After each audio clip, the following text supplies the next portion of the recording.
to allow our public out there to have an understand and watch on Saturday.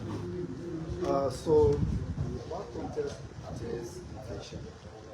As you are aware, the office that holds the speaker is not for a particular person. The legislature is a seat of the lawmakers of Liberia, and the office, the space that holds the speakership is a statutory office that whoever assumes the position of speaker enjoy the privilege and amenities accorded that office. That space is not meant for any particular lawmaker. So I think if there are a few offices here that are statutory offices that whoever assumes the position will definitely move there for instance, the office of the deputy speaker and other places. So the office that holds the speaker has been barricaded or has been seized by the former speaker, Honorable Councillor Jonathan Kofa of Grand Creek District Number 2, and we have made several efforts as a plenary to have that office open. We're sending 5 communications, different communications on different occasions, commencing as far back as late last year to no avail. And in some of those communications, the last communication, he responded to it, and he said, if I can recall, at the bottom of said communication, he said that it was his last time talking on said matter. So thereafter, last Friday, we were to conduct this exercise, but the leadership advised that since you're coming to the country, we allow him to come over the weekend and have his things removed up to yesterday, Monday. And if I recall, him at the action as a coup, and they asked him as to whether how long will he continue to fight, and he said, fight for what? Everything has been taken, the speakership has been taken, and he still insisted that he could not turn the office over in that interview. And he said it was the last time talking on it. And we need to have this office prepared for use by the speaker. As you are aware, it's a statutory office. It enables the speaker to have his staff, press director, COS, deputy COS, resource officer, general coordinator, and the list goes on. So there are a couple of staff that need to be in there. We also need that office to enable him to have a comfortable space in interacting with guests to be able to discuss the interests of Liberia, inclusive of the conference room. So it's against that backdraft that plenary took an action to enable this committee in rule order. We are 2 here, but we are now 2. This is a committee on certain persons to carry on this exercise today. So please do me this favor. I think it will be appreciated if we give opportunity to one another one at a time. So if you ask a question, maybe another person would ask, just allow them to flow. Yes, so, I mean, I'm Webster Clay from British Africa. I mean, going forward, what next for the embattled speaker, J. Fanatico? I don't know who you call embattled speaker. Representative Speaker Emeritus or Representative Kofa is not embattled speaker. He has been removed. I don't know when you saw him performing the responsibility or discharging the function of a speaker of recent. Since November, December of last year, up to present, he has not discharged the responsibility or function of a speaker. So how do you call him battle? There is a man who is removed, and not only removed, but he's replaced, and not only replaced, but he doesn't come to work.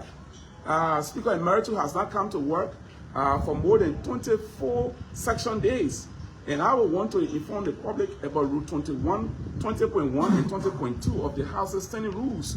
It says that a member who fails to come to work more than 2 weeks without an excuse of plenary, said member has committed an offense that is punishable. So I just want the public to also understand that not only Speaker Emeritus, but other colleagues who feel that they want to stay home, not to come to work, but every month go to the bank and take their salary, I think it's unjust with Liberian people. So I want to use this meeting to give them a wake-up call that they can put Liberia first and find reason to come to work. If you say you don't come to work, is it not prudent enough to help us not to take a salary? But you can't be taking salary, you don't justify, you don't deserve it, you don't work for it. Who are you then? Then you call yourself rule of law caucus? You are the first violator of the rule of law. Yes. Yeah, on In November, you wrote Councillor Kofa asking him to give the list of his staffers so that they can take pay for December and months ensuing. Has he, furnished you with the listing of his staffer? No. Since he is taking pay also? He's taking pay. That's what I'm wondering. Why would Speaker Emeritus want to be taking pay? Staff are not taking pay. I'm wondering why. But sometimes again, I wonder that, well, maybe they know what they are on. But if I'm taking pay and my staff are not taking pay, then I've been wicked to my staff. Many in the wake of the season festival, Chris Smoking and Pass, because of inability to submit his assistant staff, they didn't take pay. New York and Pass, they didn't take pay. Even as of now, he has not submitted a name.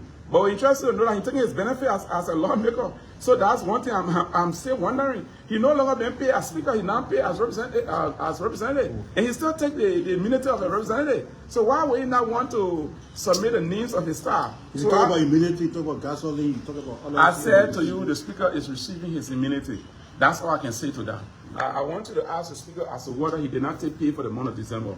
The former speaker or the speaker emeritus. I want you to ask him as to whether he never took pay for the month of January. And for the month of February, except for any reason, there's a decision by plenary, but I'm very sure that he will obviously take pay.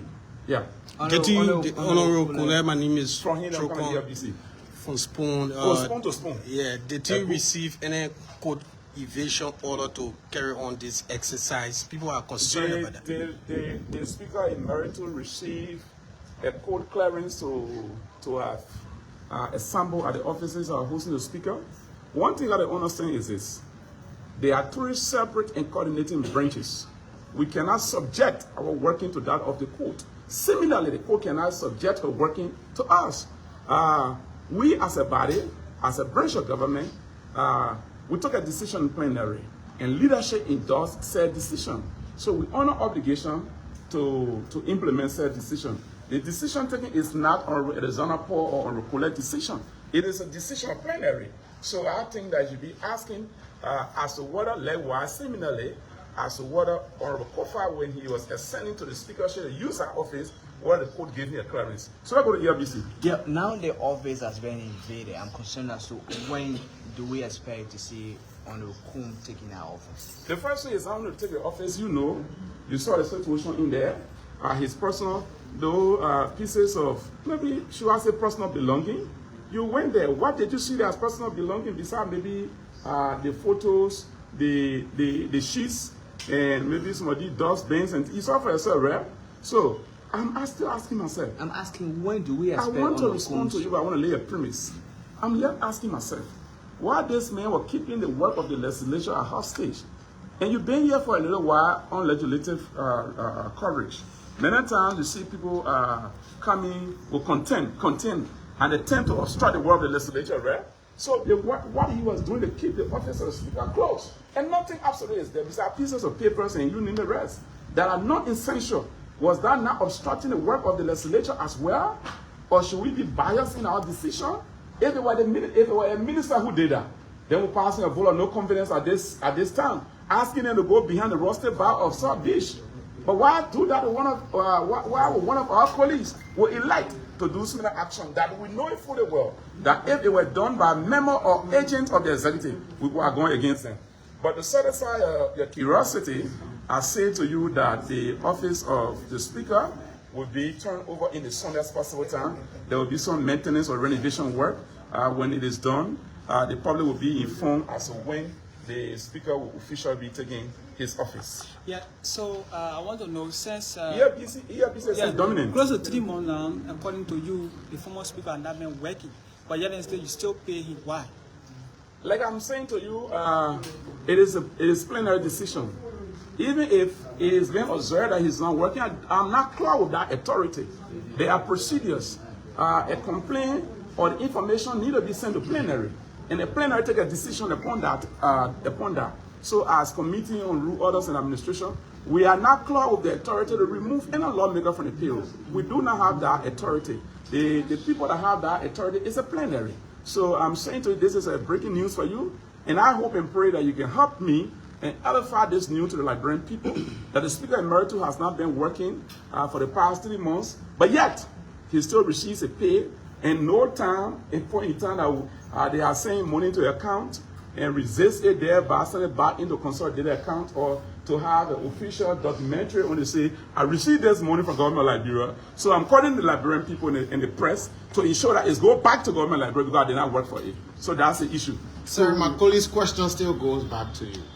I mean, this is a lawmaker who you've deemed not necessary to still remain the speaker.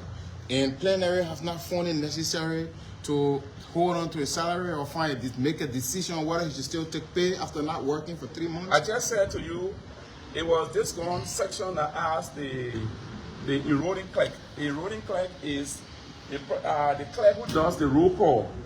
The roll call. So I asked to know as a committee responsible for the working of the legislature day-to-day, to provide administrative guidance to the House of Representatives. And in that process, I get to understand that those in the Honorable Kofa, along with some lawmakers, have not been coming to work for a certain number of days. Honorable Kofa, I think if my mind can serve me right, was marked as 24 section days.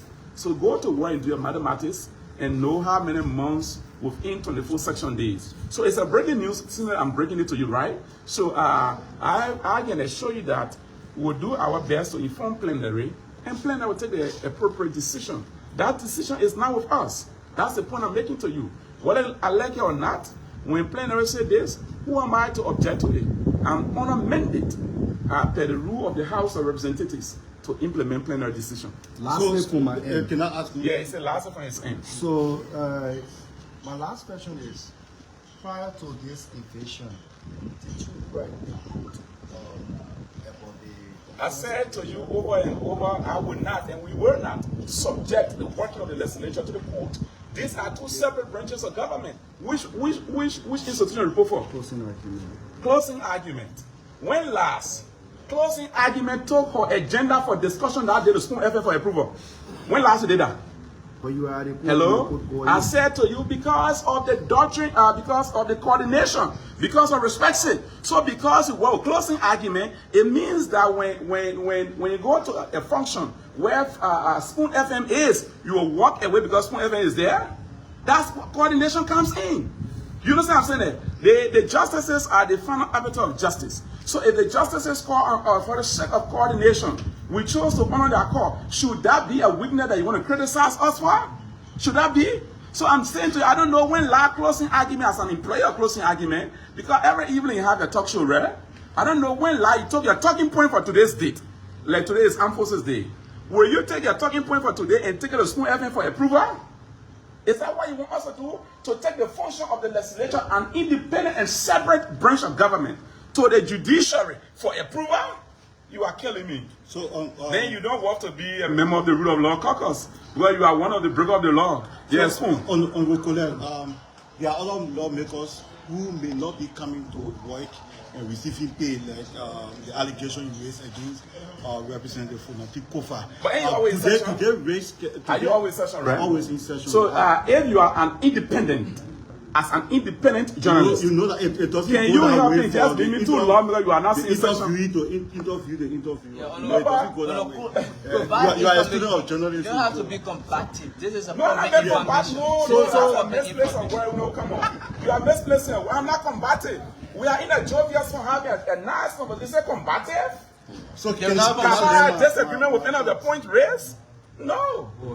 So you go ahead, So brother. what is the fate of people who are in that same bracket of Representative Kofa who are not coming to work? Brackets? Yes. Sacco? Quote unquote, Not coming people to who are work. not coming to work. Why Any is that? nomenclature, Why is any that fate? nomenclature you want to give to it? Yeah. I'm saying to you, that is not our decision. It is a prerogative of plenary.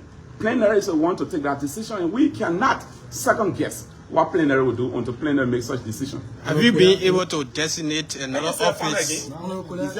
He are not spoken yet. I'm concerned about those 16 staffers that you requested for the the speaker emeritus to submit their names for salary, and you said 2 months now they haven't been taking pay and he haven't submitted their names. If their name is to be submitted a days from now, will you give their 2-3 months salary? Retroactive. Well, that is a decision that I should not give a definite response to, because it is HR related. So we have to understand whether those people whether they come to work, and remember also they are personal staff.